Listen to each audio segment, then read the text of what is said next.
Professor ইউনূসের দেশ ত্যাগে নিষেধাজ্ঞা জারি করার জন্য একটা রিট করা হয়েছিল আদালতে। সেই খবর নিয়ে আমরা আলোচনাও করেছিলাম, কিন্তু মজার ব্যাপার হচ্ছে এই রিটের পরিপ্রেক্ষিতে আদালত থেকে যে মন্তব্য এসেছে, সেই মন্তব্য শুনলে আপনি হয়তো ভুলে যেতে পারেন যে এখন বিএনপি সরকার ক্ষমতায় রয়েছে।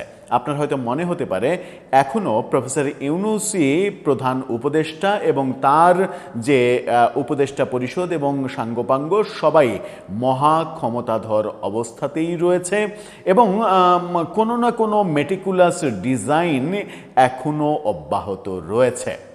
প্রফেসর ইউনূসকে দেশ ত্যাগে কেন নিষেধাজ্ঞা জারি করা হবে? কি প্রয়োজন? তিনি কি পালিয়ে যাবেন? তিনি কি পালিয়ে যাওয়ার লোক? তাকে দেশ ত্যাগে নিষেধাজ্ঞা দেওয়ার কোনো মানেই হয় না। এরকম বক্তব্য যদি আমরা শুনি তাহলে কেমন লাগবে আপনার কাছে? চলুন একটু জেনে দেখি আদালত কি বক্তব্য দিলেন। আদালতের বক্তব্য নিয়ে তো আর সমালোচনা করার অপশন নেই। আমরা বরং পজিটিভলি বোঝার চেষ্টা করি যে প্রফেসর ইউনূসের দেশ ত্যাগে নিষেধাজ্ঞা যারা চাইছেন তারা কি সত্যিই ফ্যাসিস্টের দোসর? এটাই কি এখন বলা হবে? থাকবেন পলিটিক্স টিভির নিয়মিত আয়োজনে।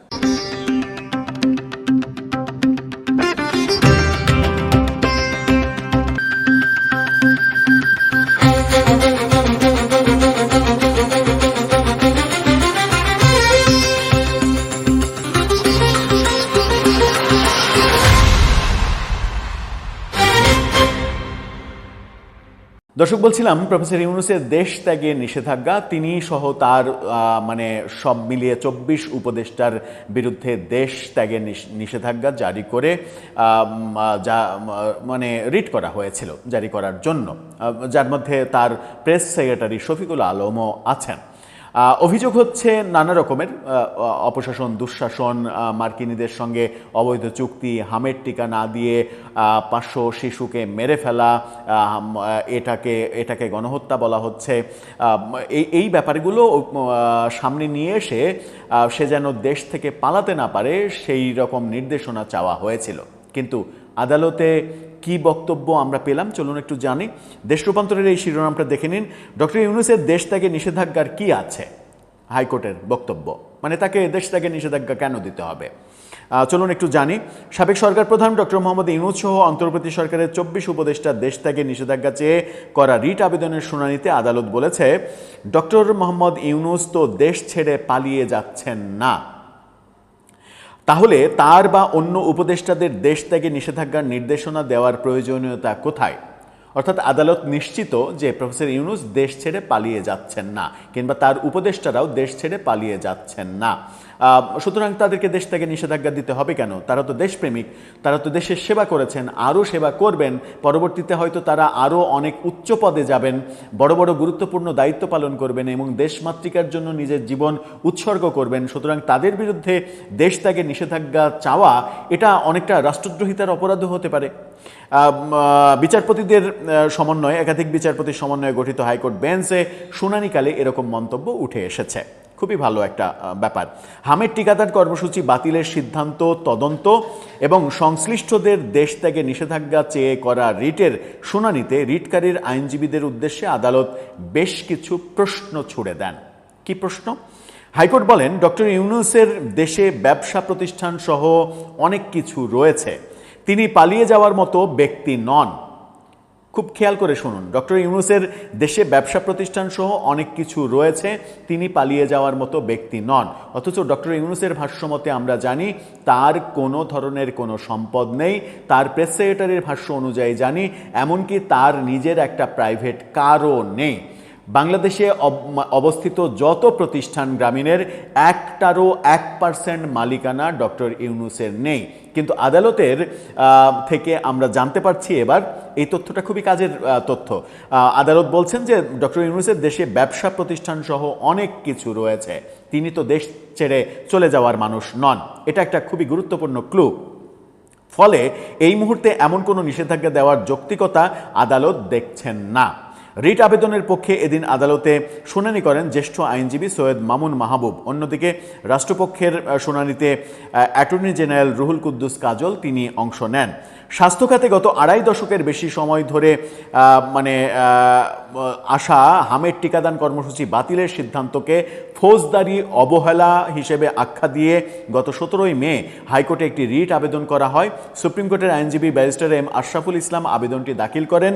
রিটে ডক্টর মোহাম্মদ ইউনূস সহ সাবেক সরকারের সংশ্লিষ্ট ব্যক্তিদের ভূমিকা তদন্ত চাওয়ার নির্দেশনার পাশাপাশি 24 জনের দেশ ত্যাগে নিষেধাজ্ঞা আরোপের প্রার্থনা জানানো হয়।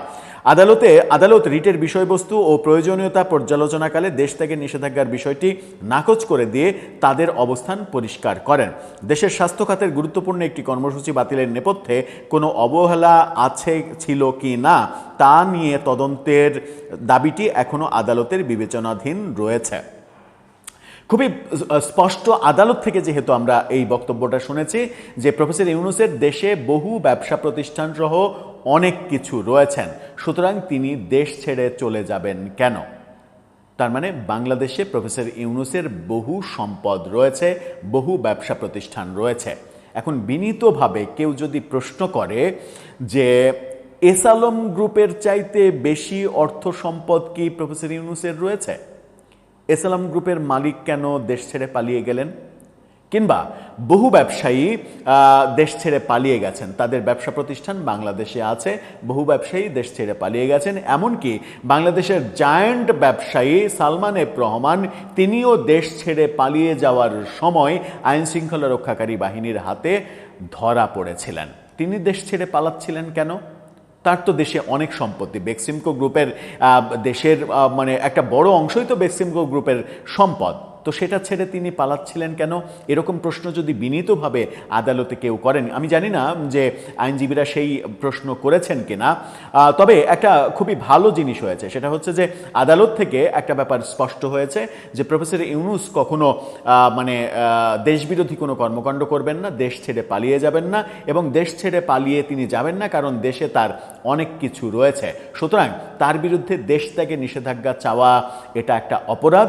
এটা এমনও হতে পারে যে এটা কখনো কখনো যদি অন্য কেউ আবার রিট করে যে এরকম আবেদন জানানো কেন দোষদ্রোহিতা হবে না, এই মর্মে রুল জারি করা হোক, এরকম চাওয়া যদি কেউ আদালতে পেশ করেন, তখন আদালত কি এরকম কোনো নির্দেশনা দেবেন যে প্রফেসর ইউনূসের দেশ ত্যাগে নিষেধাজ্ঞা চাওয়া এটা রাষ্ট্রদ্রোহিতার অপরাধ হিসেবে বিবেচনা করবেন তারা, কিংবা সরকারের প্রতি রুল জারি করবেন যে এটাকে কেন রাষ্ট্রদ্রোহিতার অপরাধ হিসেবে দেখা হবে না, তার জবাব দেন?